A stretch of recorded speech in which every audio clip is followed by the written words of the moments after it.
അവിടെ കായംകുളത്ത് പാമ്പുകടിയേറ്റ് 42കാരി മരിച്ചതിൽ ആരോപണവുമായി രംഗത്തെത്തിയിരിക്കുകയാണ് കുടുംബം. ചേരാവള്ളി വടക്കേത്തോപ്പിൽ സെലീനയാണ് മരിച്ചത്. ആന്റിവെനം നൽകാത്തതാണ് മരണകാരണമെന്നാണ് കുടുംബത്തിന്റെ ആരോപണം.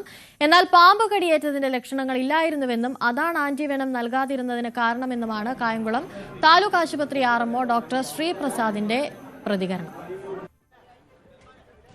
ശരണ്യ സ്നേഹജൻ ചേരുന്നുണ്ട് കൂടുതൽ വിവരങ്ങളുമായി. ശരണ്യ, ചിറയൻകീഴിൽ ഒരു സംഭവം ഉണ്ടായിരിക്കുന്നു, അതിന് സമാനമായ ഒരു സംഭവം ഇപ്പോഴത്തെ ആലപ്പുഴയിലും ഉണ്ടായിരിക്കുന്നു. കുടുംബത്തിന്റെ ഭാഗത്തു നിന്നുണ്ടാകുന്ന പ്രതികരണം എന്താണ്? ഇന്നലെ രാത്രിയാണ് ഒരു വിവാഹ സൽക്കാരത്തിനായി പോകുന്നതിനിടയിൽ ഒരു വാഹനത്തിനകത്തേക്ക് കയറുമ്പോൾ ഈ സ്ത്രീക്ക് സെലീന എന്ന 42കാരിക്ക് കടിയേറ്റത്. തുടർന്ന് ആശുപത്രിയിൽ എത്തിച്ച് ആശുപത്രിയിൽ അവിടെ നിരീക്ഷണത്തിലിരിക്കെയാണ് സെലീന ശുചിമുറിയിലേക്ക് പോകുന്ന വഴിക്ക് കുഴഞ്ഞു വീണ് മരണപ്പെടുന്ന സാഹചര്യം ഉണ്ടായിട്ടുള്ളത്. പാമ്പ് കടിയേറ്റതാണ് എന്നുള്ളതാണ് കുടുംബം ആരോപിക്കുന്നത്. ഒപ്പം തന്നെ ആന്റിവെനം നൽകാൻ ആന്റിവെനം നൽകിയില്ല എന്നുള്ള ആരോപണം കൂടി അവർ ഉന്നയിക്കുകയും ചെയ്യുന്നുണ്ട്. അതിൽ പ്രധാനപ്പെട്ട ഇതായി പറയുന്നത് ഡോക്ടർമാർ ഉൾപ്പെടെ ഇപ്പോൾ നമ്മൾ ആ കാര്യത്തിൽ വിശദീകരണം തേടിയിട്ടുണ്ട്. അപ്പോൾ അവർ വ്യക്തമാക്കുന്നത് നേരത്തെ ആ കുട്ടി മരിച്ചതിന് സമാനമായ രീതിയിൽ ഇവിടെയും വിഷബാധ ഏറ്റതിന് ലക്ഷണങ്ങൾ ഇല്ലായിരുന്നു എന്നുള്ളതാണ് പറയുന്നത്. മാത്രമല്ല കാലിൽ ഒരു മുറിവുണ്ടായിരുന്നു, പക്ഷെ അത് രക്തം പൊടിയുന്ന മുറിവല്ലായിരുന്നു എന്നുള്ളതാണ് വ്യക്തമാക്കുന്നത്. വലത് കാലിന്റെ കണങ്കാലിലാണ് ഒരു മുറിവ് ഉണ്ടായിരുന്നത്. ചോര പൊടിയുകയോ മറ്റ് നീരോ മറ്റ് ലക്ഷണങ്ങളോ ഒന്നും തന്നെ അവിടെ ഉണ്ടായിരുന്നില്ല. പാമ്പ് കടിയേറ്റ ലക്ഷണങ്ങൾ ഇല്ലായിരുന്നു എന്നുള്ളതാണ് ആശുപത്രി സൂപ്രണ്ട് ഇപ്പോൾ വ്യക്തമാക്കിയിരിക്കുന്നത്. പക്ഷേ പേഷ്യന്റ് വലിയ ടെൻഷനിലായിരുന്നു. നിരീക്ഷണത്തിൽ വെച്ച് രക്തമടക്കമുള്ള പരിശോധനകൾക്ക് വേണ്ടി ഈ സാമ്പിളുകൾ ശേഖരിച്ചിട്ടുണ്ടായിരുന്നു. അതായത് വിഷബാധ ഏറ്റിട്ടുണ്ടോ എന്ന് സ്ഥിരീകരിക്കുന്നതിന് വേണ്ടിയുള്ള രക്തപരിശോധനയ്ക്കായി സാമ്പിളുകൾ ശേഖരിച്ചിട്ടുണ്ടായിരുന്നു. ആ സാമ്പിൾ പരിശോധനയിലും വിഷബാധ ഏറ്റതായി കണ്ടെത്തിയിട്ടില്ല എന്നുള്ളതാണ് ഡോക്ടർ പറയുന്നത്. ന്യൂറോളജിക്കൽ ലക്ഷണങ്ങൾ ഇല്ലാത്തത് കൊണ്ട് തന്നെ പോസ്റ്റ്മോർട്ടത്തിന് ശേഷം മാത്രമേ പാമ്പ് കടിയേറ്റാണോ മരണമെന്ന് പറയാൻ കഴിയൂ എന്നുള്ളതാണ് കായംകുളം താലൂക്ക് ആശുപത്രി RMO ഇപ്പോൾ ശ്രീപ്രസാദ് നമ്മളോട് വ്യക്തമാക്കിയിട്ടുള്ളത്. ആശുപത്രിയിൽ ആന്റിവെനം ഉണ്ടായിരുന്നു, ആന്റിവെനം ഇല്ല എന്ന് പറയുന്ന ആക്ഷേപം ശരിയല്ല എന്നും അദ്ദേഹം പറയുന്നുണ്ട്. എന്തായാലും ഇന്നിപ്പോ ഈ ഭാഗത്ത്, അതായത് സെലീനയ്ക്ക് കടിയേറ്റ ആ പ്രദേശത്തെ ആളുകൾ തീയിട്ട് മറ്റ് പാമ്പ് ഉണ്ടെങ്കിൽ അതിനെ അവിടെ നിന്ന് നീക്കം ചെയ്യുന്നതിന് വേണ്ടിയുള്ള നടപടിക്രമങ്ങളൊക്കെ ആരംഭിച്ചിട്ടുണ്ട്. പക്ഷെ കുടുംബം ആരോപിക്കുന്നത് പാമ്പുകടി തന്നെയാണ് ഏറ്റതിന് ശേഷം ആന്റിവെനം നൽകാൻ വൈകിയതാണ് ശുചിമുറിയിലേക്ക് പോകുന്ന വഴിയിൽ കുഴഞ്ഞു വീണ് മരണപ്പെടാനുള്ള കാരണം എന്നുള്ളതാണ്. ഇന്നലെ രാത്രി 7:30 ഈ സെലീനയ്ക്ക് പാമ്പുകടി കായംകുളത്ത് വെച്ചേറ്റത്. ശരണ, ഇപ്പോഴീ കുടുംബത്തിന്റെ ആരോപണത്തിൽ കൂടുതൽ നടപടികളിലേക്ക് അധികൃതർ കടക്കാനുള്ള സാധ്യതയുണ്ടോ, അതോ പോസ്റ്റ്മോർട്ടം റിപ്പോർട്ട് വന്നതിന് ശേഷം മാത്രമേ അത്തരം നടപടികൾ സ്വീകരിക്കാനുള്ള സാധ്യതയുള്ളൂ?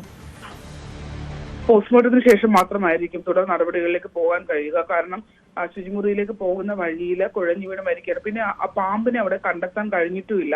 ആ കടിയേറ്റ ഭാഗത്ത് നടത്തിയ പരിശോധനയിൽ പാമ്പിനെ കണ്ടെത്താൻ കഴിഞ്ഞിട്ടില്ല എന്നുള്ളതാണ്.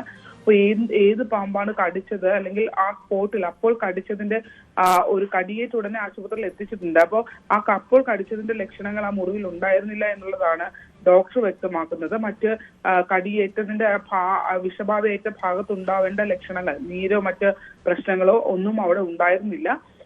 ഈ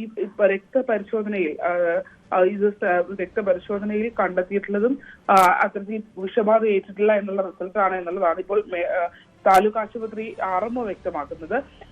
അതുകൊണ്ട് തന്നെ ഇതിനകത്ത് ഒരു പോസ്റ്റ്മോർട്ടത്തിന് ശേഷം മാത്രമേ ഇത് വ്യക്തമാക്കാൻ കഴിയൂ. അത് എന്തുകൊണ്ടാണ് മരണകാരണം എന്ന് പറയാൻ കഴിയുക എന്നുള്ളത് വ്യക്തമാക്കാൻ കഴിയും. എന്തായാലും നിലവിലത്തെ ഒരു സാഹചര്യത്തിൽ ഈ പാമ്പുകടിയേറ്റാണ് മരണപ്പെട്ടിട്ടുണ്ടെങ്കിൽ കഴിഞ്ഞ ദിവസത്തെ കുട്ടിയുടെ മരണത്തിന് സമാനമായ രീതിയിൽ ഇവിടെയും ടെസ്റ്റുകളിൽ അത് കണ്ടെത്താൻ കഴിഞ്ഞിട്ടില്ല എന്നുള്ള ഒരു സാഹചര്യം കൂടിയുണ്ട്. അത് കൂടുതൽ ഗുരുതരമാണ്. കാരണം പാമ്പ് ഇപ്പോ സെലീനയുടെ കേസിൽ അവിടെ പാമ്പിനെ കണ്ടെത്തിയിട്ടില്ല. നേരത്തെ ഒരു പാമ്പിന്റെ ദൃശ്യങ്ങൾ ലഭ്യമായിട്ടുണ്ട്. പക്ഷെ അത് പഴയ ഒരു കുറച്ചു ദിവസം മുമ്പ് കൊന്ന ഒരു പാമ്പിന്റെ ദൃശ്യങ്ങളാണ് ഉള്ളത്. പക്ഷെ ഇന്നലെ ഈ സ്പോട്ടിൽ നിന്ന് ഉണ്ടായ തെരച്ചിലൊന്നും തന്നെ ഇന്ന് രാവിലെയും ഇന്നലെയും ഒക്കെ തെരച്ചിലൊന്നും തന്നെ അവിടെ പാമ്പിനെ കണ്ടെത്തിയിട്ടില്ല. അപ്പോ ലക്ഷണങ്ങൾ ഇല്ലാത്തത് എന്തുകൊണ്ട് എന്നുള്ള ഒരു ചോദ്യം നിലനിൽക്കുന്നുണ്ട്. ഇനിയിപ്പോ പോസ്റ്റ്മോർട്ടത്തിന് ശേഷം മാത്രമേ ഈ കേസിനകത്ത് വിഷബാധ ഏറ്റിട്ടുണ്ട് എന്നുള്ളത് സ്ഥിരീകരിച്ച് പറയാൻ കഴിയുകയുള്ളൂ എന്നുള്ളതാണ് ഇപ്പോൾ ആശുപത്രി അധികൃതർ വ്യക്തമാക്കുന്നത്. പക്ഷെ കുടുംബം പറയുന്നത് പാമ്പുകടിയേറ്റാണ് മരിച്ചിട്ടുള്ളത്. അത് അണലി തന്നെ ആവാനാണ് സാധ്യത എന്നുള്ളതാണ് കുടുംബം വ്യക്തമാക്കുന്നത്. ആന്റിവെനം നൽകുന്നത് വൈകി, അതായത് രക്തപരിശോധന കഴിഞ്ഞ് അവിടെ നിരീക്ഷണത്തിലിരിക്കുന്ന ഘട്ടത്തിൽ ശുചിമുറിയിലേക്ക് പോകുമ്പോഴാണ് സെലീന കുഴിഞ്ഞു വീണ് മരിക്കുന്നത്.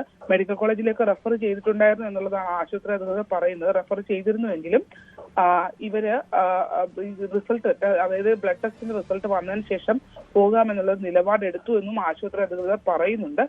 എന്തായാലും ഏറ്റവും ശ്രദ്ധേയം ഈ യുവതി മരണപ്പെട്ടിരിക്കുന്നു. നേരത്തെ കഴിഞ്ഞ ദിവസത്തെ കുട്ടിയുടേതുപോലെ തന്നെ സമാനമായ രീതിയിൽ യുവതി മരണപ്പെട്ടിരിക്കുന്നു. പക്ഷേ അവിടെ ടെസ്റ്റുകളിൽ അത് കിട്ടിയിട്ടില്ല എന്നുള്ളതും ഗൗരവകരമാണ്. ശരി, ശരണ്യ സ്നേഹജനാണ് കൂടുതൽ വിവരങ്ങൾ നൽകിയത്. കൂടുതൽ വാർത്തകൾക്ക് news 18 Keralam YouTube channel subscribe ചെയ്യുക.